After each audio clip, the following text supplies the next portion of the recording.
पहाड़ों और घने जंगलों के बीच, जहाँ रास्ते खुद खो जाते थे, एक रहस्यमयी मंदिर खड़ा था। कहा जाता था यहाँ कोई अदृश्य शक्ति वास करती है। कुछ लोग कहते थे मंदिर के गर्भगृह में एक चमत्कारी मणि छुपी है, जिसे पा लेने वाला असीम शक्ति, अपार समृद्धि और यहाँ तक कि अनंत जीवन भी पा सकता है। किसी ने उसे देखा नहीं था, लेकिन जिसने भी मंदिर की सीमा लांघी वो बदला हुआ लौटा, या फिर लौटा ही नहीं। मंदिर के चारों ओर नागा साधु रहते थे, न भिक्षा के लिए न प्रचार के लिए, बस रक्षा के लिए। उसी मंदिर की छाया में वर्षों से एक साधु ध्यान में बैठा था, शंभुनाथ अघोर। उसका मौन तूफान से भी ज्यादा भयानक लगता था। कभी किसी ने उसकी आवाज नहीं सुनी थी, लेकिन आसपास के साधु उसकी आंखों को देखकर समझ जाते थे अब क्या होने वाला है। और दूसरी तरफ पड़ोसी देश का राज्य की सीमाएं सूख रही थीं, खजाना घट रहा था और राजा को एक ही चीज चाहिए थी, वो मणि। राजा जानता था अगर ये बात फैल गई तो हर शक्ति, हर राज्य मंदिर की ओर टूट पड़ेगा। इसलिए उसने ये रहस्य सिर्फ अपने सेनापति को बताया। आदेश साफ था, मंदिर पर चढ़ाई होगी, सोना भी लिया जाएगा ताकि हमला साधारण लगे, लेकिन असली लक्ष्य मणि थी। रात उतरते ही पहाड़ों और जंगलों के बीच मशालों की रेखाएं चमक उठीं। घोड़ों की टापें, लोहे की टकराहट और कदमों की एक ठंडी लय। पड़ोसी राज्य की सेना मंदिर और अखाड़ों को चारों ओर से घेर चुकी थी। सिपाही सीधे मंदिर की सीढ़ियों की ओर बढ़े, सोने के बहाने। नागा साधु सामने आए, अपनी धरती के लिए। एक युवा नागा साधु मंदिर की सीढ़ियों पर खड़ा हो गया। एक सिपाही बिना रुके तलवार निकालता है। एक ही वार में युवा साधु का शरीर पत्थरों पर गिर पड़ता है।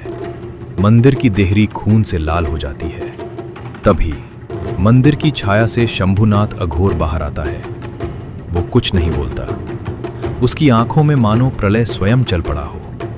वो आगे बढ़ता है। उसके हाथ में बस लकड़ी का एक टुकड़ा है। जिस सिपाही ने सीढ़ियों पर खड़े साधु को मारा था, वो शंभुनाथ अघोर की ओर तलवार तानता है। लेकिन जैसे ही उसकी नजर शंभुनाथ अघोर की आंखों से टकराती है, उसका शरीर शीतल पड़ जाता है। हाथ हवा में जैसे जम जाता है। अगले ही पल शंभुनाथ अघोर लकड़ी का वो टुकड़ा उस सिपाही के गले के आर पार उतार देता है और उसे हवा में उठा लेता है।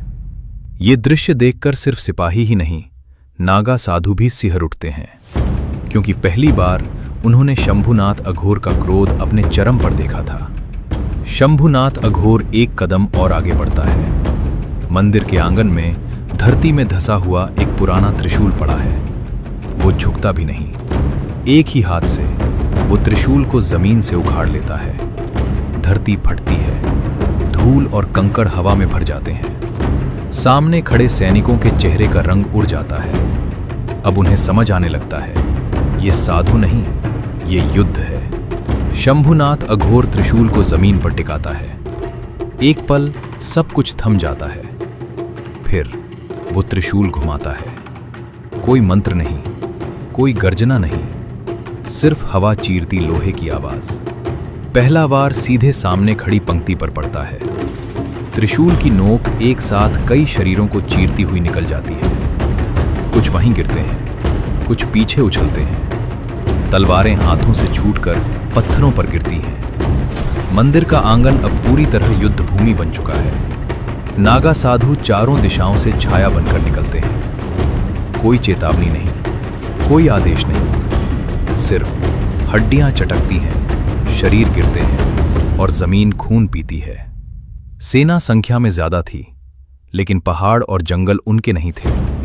नागा साधु पेड़ों के पीछे से निकलते हैं, पत्थरों से टकराते हैं और अंधेरे में गायब हो जाते हैं। जहां शंभुनाथ अघोर खड़ा होता है, वहां पीछे सिर्फ लाशें रह जाती हैं। वो वार नहीं करता, वो समाप्त करता है। रात भर युद्ध चलता है। मशालें बुझती हैं, आग धधकती है, चीखें जंगल में घुल जाती हैं। भोर से पहले सेना की पंक्तियां टूट जाती हैं। कुछ भागते हैं, कुछ गिरते हैं और कुछ जीवित बचते हैं, डर के साथ, ताकि राजा तक ये संदेश पहुंचे कि मणि केवल कथा नहीं है। सुबह पहाड़ शांत हैं, जंगल स्थिर है, मंदिर अब भी खड़ा है। नागा साधु अपने मृत साथियों को उठाते हैं, बिना रोए, बिना बोले। शंभुनाथ अघोर फिर से मंदिर की छाया में बैठ जाता है। उसके चेहरे पर न जीत है न संतोष, सिर्फ मौन। जो स्वयं पर विजय पा चुका हो, उसे पराजित करना किसी भी साम्राज्य के लिए असंभव होता है। और ऐसी ही डरावनी रहस्यमयी कहानियां सुनने के लिए चैनल को सब्सक्राइब जरूर करें, क्योंकि कहानियों का सिलसिला